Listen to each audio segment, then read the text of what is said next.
Well, thank you all for joining us here today, and thank you to my colleague Linda Johnson, and it's good to see my other colleagues Neil Brown and Ron Casey here as we talk about the release of the South Saskatchewan Regional Plan. And Bev Yee, who is one of my assistant deputy ministers, involved in actually is the land, what's your title? Land Stewardship Commissioner. Said she's also a little emotional, she said, about this one. So, but it has been 5 years in bringing this plan together, and today I think it gives all Albertans the chance to learn more about this region and how it will be managed for the years to come. So regional land use plans are an important part of Alberta's integrated resource management system, and the integrated resource management system allows us to look at the big picture and consider the cumulative effects of all our activities on the land. And regional land use plans help ensure that as we grow, we continue to manage our province's land and natural resources in a responsible way. The SSRP includes the South Saskatchewan and the Milk River Basins, the Alberta portion of the Cypress Hills, parts of the Rocky Mountains, and the cities of Calgary, Lethbridge, and Medicine Hat.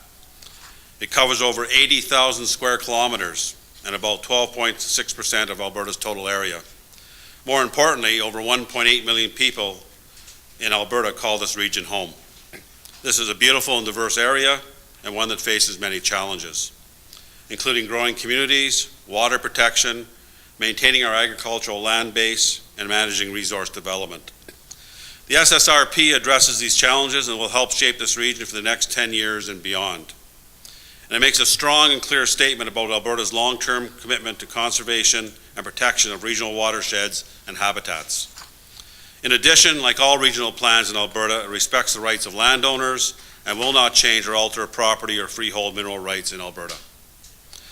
One way that this plan will protect our environment is through establishing environmental management networks. Albertans care deeply about our environment, and these frameworks provide strict environmental limits to ensure the responsible and sustainable use of the land. Environmental management frameworks are an important part of the cumulative effects management system, which monitors and manages the combined impacts of all development on our air, land, water, and biodiversity. In addition to providing these overall limits, the SSRP also recognizes the need to protect some of Alberta's most valuable landscapes. The Castle area is of great value for its beauty and natural diversity. During our consultations, we received a large amount of feedback about how this area is important to Albertans. Based on the feedback we received through the consultations on our draft plan, we made changes to ensure we have greater protection of this area. The SSRP will establish a new conservation area in the Castle that totals 54,588 hectares. The Castle Wildland Provincial Park includes lands long protected by restrictions on use and extends into adjacent lower valley areas. Albertans expressed this was important to them, and we've listened. The Wildland Provincial Park will protect the Oldman River Basin headwaters, biodiversity, and landscapes that include mountains, foothills, and prairies. Indeed, with 4 new and 4 expanded conservation areas, the SSRP places a strong emphasis on protecting headwaters, supporting watershed management, maintaining biodiversity, and conserving important habitats in Castle and throughout the region. Another landscape that Albertans need to protect is our grasslands. Alberta's intact native grasslands, prized in North America, continue to exist because of stewardship practices of local ranchers.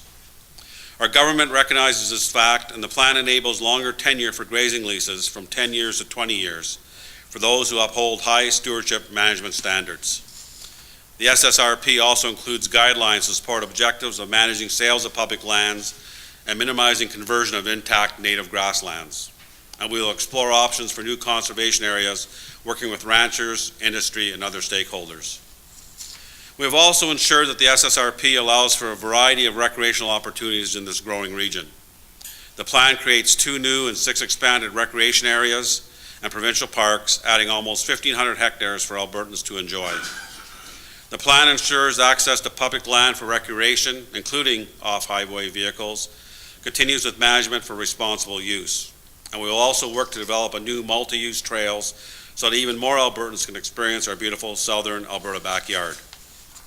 With new and expanded conservation areas and parks, the plan creates an area of connectivity between various provincial and national conservation areas stretching from Waterton to Banff. And there will be additional efforts to improve education, awareness, and compliance programs to promote and support responsible land use and shared stewardship. We are confident that the South Saskatchewan Regional Plan will meet the needs of Albertans because it was developed based on what Albertans told us was important to them. In fact, more than 7,500 Albertans provided feedback on the plan through information sessions, stakeholder meetings, and online workbooks. The consultation included members of the public, landowners, municipalities, industry, and Aboriginal and environmental groups. We received about 500 written submissions and 1,500 online workbooks. A regional advisory committee comprised of Albertans with vast experience and specific expertise in the region provided us with advice to develop the draft plan. Once the draft plan was completed, we embarked on a significant public, Aboriginal, and stakeholder consultation on the draft plan, which was extended to allow more time for Albertans to provide feedback. That's a bottle of scotch. Consultations concluded in February. We sincerely appreciate everyone who took time to participate.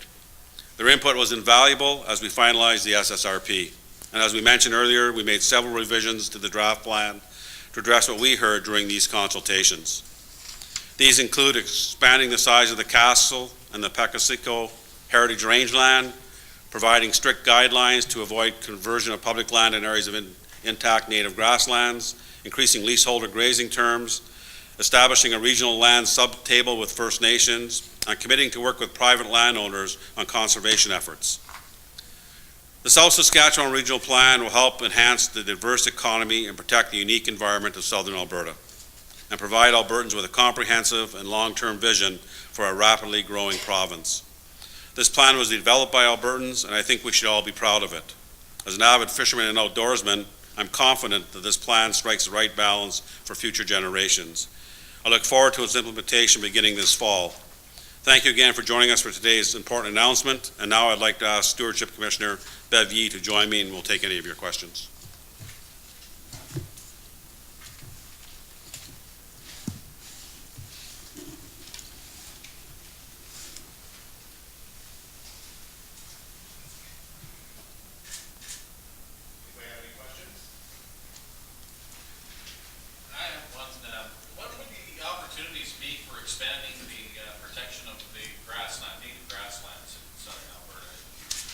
Well, you know, as I said, I mean, we will be sitting down and looking at our grasslands, working with ranchers, working with conservation groups, working with industry to see what we can do to make sure that we can keep as much of the grassland intact as possible moving forward. And I think that in our discussions, just even recently that I've had with a number of ranchers and industry groups, they understand the importance of that and are actually quite excited about working with us to move forward in that direction. Go ahead. Hi, I'm Mr. Campbell. I'm Wendy Francis with Yellowstone to Yukon Conservation Initiative, and we're very aware that local people, tens of thousands of Albertans, asked for protection of the entire Castle watershed, about 1,000 square kilometers, and this plan only protects about half of that. And I wonder why Albertans are not seeing the full protection of the Castle, the entire watershed. When we look at protection, we've got two tools that we're using. One is the Wildland Provincial Park, which is what Minister had spoken to about not only the upper elevations, but down into the river valleys. And then we've also got the special management area that we will continue to maintain that also affords a level of protection to the Castle area. I think in working with stakeholders, we will continue to look at what are the further values that we need to put some emphasis on. As we roll forward with work like the biodiversity management framework and the linear disturbance plans, those will again add another level of additional protection in those areas. But we haven't taken away from the special management area that is already there. Operator, maybe we'll take a call from the lines. Your first question comes from the line of Alex McQuake from Medicine Hat News. Your line is open. Good morning, Minister. You talked about the high stewardship standards that would, now I believe those standards would need to be enacted to get the extension to the 20-year lease. Is that correct? Didn't understand the question. Were you asking how we're going to extend the tenure on the grazing leases from 10 years to 20 years? Yeah, would you have to meet the high stewardship standards, and what exactly are those stewardship standards that would have to be met to see that lease extension? We will work with the landowners there. Our folks on the ground have established a set of standards for what constitutes high stewardship value and good stewardship behavior. We've looked at that specifically also in the Pekisco area, and so we can certainly share details of that, but our folks on the ground would work with individual lessees there. And are those details in the plan? No, the details aren't in the plan, but they would be accessible by talking to us about it. Okay, and what would you have to meet those standards to get that the extension to 20 years? Yes, that is the intent, that we want to recognize good stewardship behavior. When we were out doing consultation, many of the folks in that southeast corner of the province had told us that they've been practicing good stewardship behavior for an awful long time, and when we did our assessment with there, we verified that, because we've been able in Alberta to maintain that large contiguous area of native grassland because of the stewardship practices of those ranchers in that area. And so our intent is to move forward with that and giving recognition to the ongoing stewardship. And where does someone find the list of the standards that need to be met? You can contact Scott Milligan from our office, and we can get you access to those standards. Thank you. Any additional questions from the floor? Go ahead. If I may, Commissioner Yee, you're aware that our organization has been quite interested in the issue of connectivity between protected areas, and I'm wondering if there's anything new in this plan that will ensure wildlife movement between protected areas. What you'll see in the plan, I don't remember the exact page, we have mapped out some key areas for connectivity, and that will form the basis, and those have to be considered when we do all of the management planning in the region. And so that will also involve stakeholders, but we've specifically identified that in a map right in the plan itself.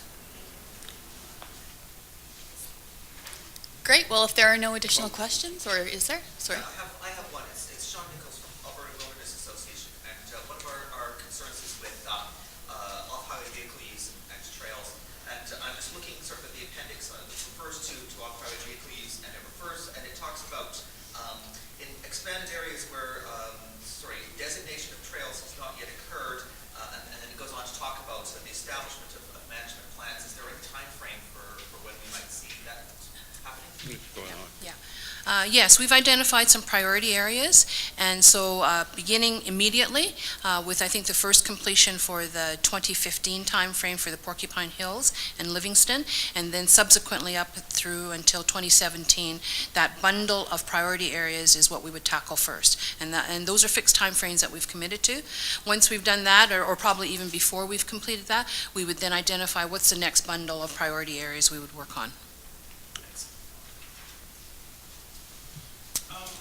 In this short time I've had to go through this large document, I've seen some vague references to water licenses. Is there anything in this plan that directly addresses the redistribution of water licenses along the rivers from large stakeholders like Calgary that aren't using all their licenses to others who have a need for water? No, there isn't anything directly. This builds upon the foundation of work that the department is already doing relative to water. And so the water conversations that occurred last year tackled some of those issues. And so as you see the continuing implementation of the provincial Water for Life strategy, you'll see those issues being tackled. But this plan does not address that. This plan specifically looks at commitments to optimize our broader water management system in this region so that we can build some resilience around flood and drought, which this region is quite subject to. Unrelated issue, I'm just wondering what's your reaction to the ERA report about the spill in Cold Lake? Well, I would suggest you talk to the AER about that. I haven't had a chance to actually, it's on my desk, but we're sort of busy getting this sort of finalized for today, so I haven't had a chance to look at that yet, but if you were to contact the AER, you're talking about Plains? Or Primrose, sorry? Yeah, so if you talk to the AER, they're the ones that are leading that, so they would be able to give you the information you need on that moving forward. Well, I mean, my reaction is that, we put regulations and policies in place and we expect them to be followed. And if they aren't followed, then industry's going to pay a price for that. And so the AER is in charge of the investigation. They've made some, I think they've made some recommendations to what Primrose is going to have to do to continue to do business. And I think that as we look at our land base, it's important that we all be environmental stewards, whether you're a private citizen or your industry. So, I'm hoping that Primrose will rise to the challenge and do the right things on that land base so they continue to operate.